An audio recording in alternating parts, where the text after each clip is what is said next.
मित्रों, हमारे जीवन में flu, swine flu, dengue, malaria, corona, Covid जैसे महामारियां या बीमारियां आती रहती हैं, लेकिन हर किसी को यह बीमारी नहीं होती है।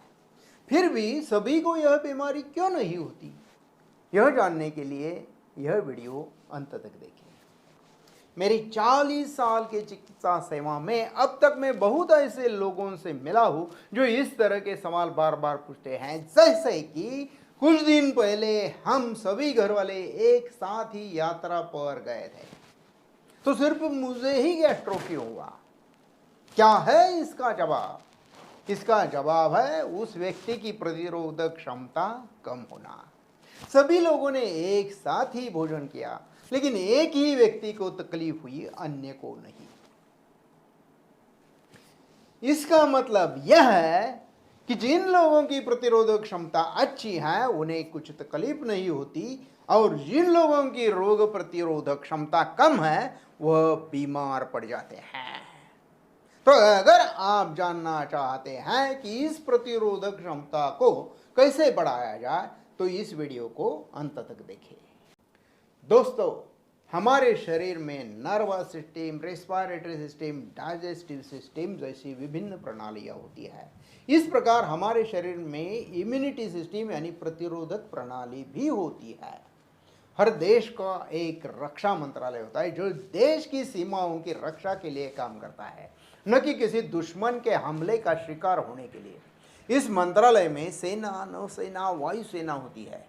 इसी तरह हमारे शरीर में इम्यूनिटी सिस्टम काम करता है, जिसके इनेट, एक्वायर्ड और वैक प्रकार होते हैं। इनेट मतलब सहज प्रतिरक्षा यानी जन्म से मिली हुई। एक्वायर्ड मतलब प्राप्त प्रतिरक्षा, यानी अगर किसी को फ्लू हो जाता है तो उसे दोबारा फ्लू होने की संभावना कम होती है। अगर टीबी या कोरोना हो जाता है तो उसे फिर से ये बीमारियां होने की संभावना कम होती है। क्यों होती है संभावना कम? तो इसके प्रोग्राम को इम्यूनिटी सिस्टम सेव करके रखती है, जिसका अर्थ है लड़ना है, फाइट करना है। यह तय किया गया है, इसलिए ऐसा दोबारा नहीं होता या होने की संभावना कम होती है। वैक मतलब वैक्सीनेशन यानी टीकाकरण। यह तो पहले दिन से ही शुरू हो जाता है। पहले दिन बच्चों को बीसीजी का टीका लगवाया जाता है, उसके बाद 1.5 महीना, 2.5 महीना, 3.5 महीना, इस प्रकार से अलग अलग बीमारियों के लिए टीका लगाया जाता है। यह उस प्रकार की बीमारी से लड़ने के लिए शरीर की प्रतिरक्षा प्रणाली को उत्तेजित करता है, ट्रेन करता है। इम्यूनिटी सिस्टम का काम मुख्य रूप से सफेद रक्त कोशिकाओं यानी WBC द्वारा किया जाता है, जिसके neutrophil, basophil, eosinophils, lymphocytes, monocytes, B cell, T cells जैसे कोशिकाओं के प्रकार हैं। ये सब एक सैनिक के जैसे काम करते हैं। यानी यदि कोई विषाणु आपके शरीर पर हमला करता है तो वह उससे लड़ता है और उसके प्रभाव को असफल कर देता है। और यदि आपकी प्रतिरक्षा प्रणाली इस लड़ाई को हार जाती है तो आपका शरीर उस बीमारी का लक्षण दिखाता है, उस बीमारी का शिकार हो जाता है। अगर ऐसी बीमारी से बचना है तो हमें इम्यूनिटी सिस्टम को मजबूत करना चाहिए, बढ़ाना चाहिए। Prevention is always better than cure, यानी रोकथाम इलाज से ही बेहतर है। यानी बीमार होने के बाद इलाज लेने से अच्छा है पहले ही उस बीमारी से बचो। इस इम्यूनिटी सिस्टम बढ़ाने के लिए मैं आपको जो कुछ 5 टिप्स बता रहा हूं उसको बस फॉलो करो और अपनी इम्यूनिटी सिस्टम को बढ़ाओ, मजबूत करो। तो दोस्तों, पहला पॉइंट है आहार। इम्यूनिटी बढ़ाने के लिए हमें एक संपूर्ण और संतुलित आहार लेना आवश्यक है। विशेष रूप से खट्टे फल जिसमें आंवला, नींबू, संतरा, मौसम्बी, अनार, अमरूद, स्ट्रॉबेरी, इसमें से आंवला और नींबू का विशेष रूप से सेवन करना चाहिए। इन दोनों में भरपूर मात्रा में विटामिन सी जीवन सत्व रहता है। अमला पूरे साल उपलब्ध नहीं होता है, इसलिए हमें इसे विभिन्न रूपों से उपयोग कर सकते हैं। हमें बाजार में सस्ते और अच्छे नींबू मिलते हैं, वो तो पूरे साल में मिलते ही रहते हैं, इसलिए हर दिन नींबू पानी पीना न भूलें। मीठे फल खाएं, जैसे कि पपीता, केला, सेब, चिक्कू। पपीता में भी इम्यूनिटी पावर बढ़ाने की भरपूर शक्ति होती है। सैलेड जैसे कि टमाटर, खीरा, गाजर, मूली, बीट्स खाओ। मटकी, मूंग, ग्राम यानी चना आदि संशोधित अनाज खाएं। धनिया, पुदीना और तुलसी के हरे पत्ते हमें हर दिन खाना चाहिए। लहसुन, अदरक के छोटे टुकड़े खाना चाहिए। ड्राई फ्रूट जैसे कि काजू, बादाम, किशमिश, अखरोट, पिस्ता खाएं। विशेष रूप से हमें दूध का सेवन करना चाहिए। इससे बेहतर गोल्डन दूध मतलब दूध और हल्दी मिक्स करके उबाल कर पीना चाहिए।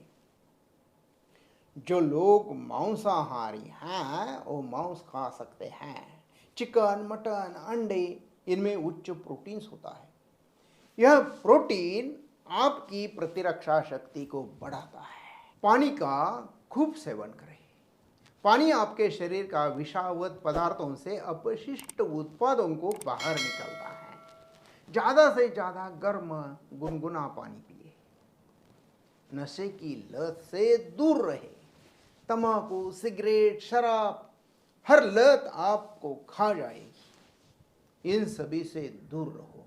सुबह नाश्ते में इन सभी पदार्थों का सेवन करें।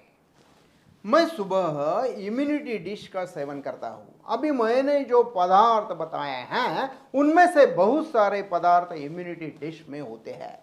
मानो कि मेरा सुबह का भोजन ही हो जाता है। इससे मुझे बहुत सारे फायदे हो रहे हैं। इम्यूनिटी तो बढ़ रही है, लेकिन इसके अलावा अन्य का पाचन अच्छा हो जाता है, भूख बढ़ती है, काम के प्रति दिन रात उत्साह बढ़ता है। तो आप भी शुरू करें इम्यूनिटी डिश। दूसरा पॉइंट है निद्रा। निद्रा यानी कि नींद। जैसे हम अपने मोबाइल को हर रोज चार्ज करते हैं, ठीक उसी प्रकार से अगर आप चाहते हैं कि आपका शरीर और दिमाग ठीक तरह से काम करे तो आपको सही नींद लेने की जरूरत है।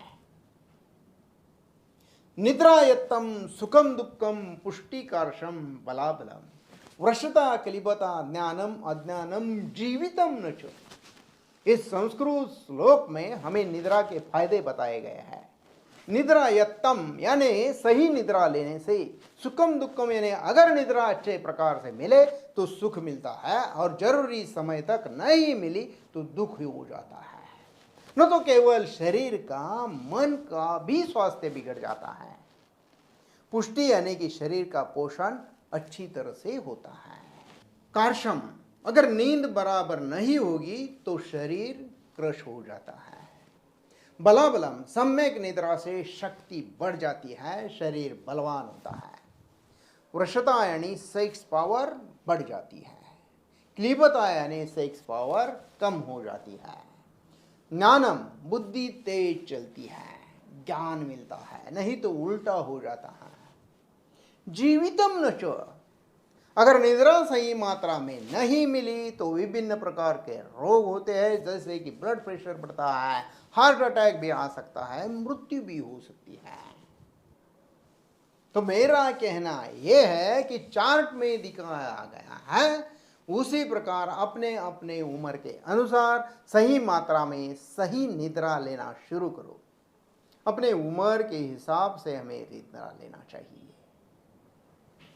तीसरा पॉइंट है व्यायाम। इसमें दो प्रकार होते हैं, एक हेवी एक्सरसाइज और दूसरा लाइट एक्सरसाइज। हमें इन दोनों का उचित मिलाप करना चाहिए। जैसे कि हेवी एक्सरसाइज में जिम, डिप्स, ऐसे हार्ड व्यायाम, और लाइट एक्सरसाइज मतलब योगा, सूर्य नमस्कार ऐसे करना चाहिए, जिससे हमारे शरीर को तंदुरुस्ती मिलती है। चौथा पॉइंट है प्राणायाम और ध्यान। प्राणायाम और ध्यान करने से अपनी स्ट्रेस लेवल, स्ट्रेस हार्मोन्स कम होते हैं, जिस कारण अपने शरीर की प्रतिकार शक्ति, इम्यूनिटी बढ़ती है। अगर हमें कोई बीमारी है, जैसे कि डायबिटीज, ब्लड प्रेशर है, तो उसे कंट्रोल करना चाहिए। Uncontrolled diabetes, uncontrolled blood pressure की वजह से बहुत अन्य बीमारियां होती हैं, तो उसे कंट्रोल करो। सकारात्मक सोच रखो। अपने मन ही मन में कहो कि मैं फिट और फाइन हूं, मेरी प्रतिरक्षा प्रणाली अच्छी है, जबरदस्त है। इसी तरह ये 5 टिप्स को अपने जीवन में रोजाना इस्तेमाल करो और अपनी प्रतिरक्षा प्रणाली को बढ़ाओ, और वह जरूर बढ़ेगी, ये मेरा दावा है।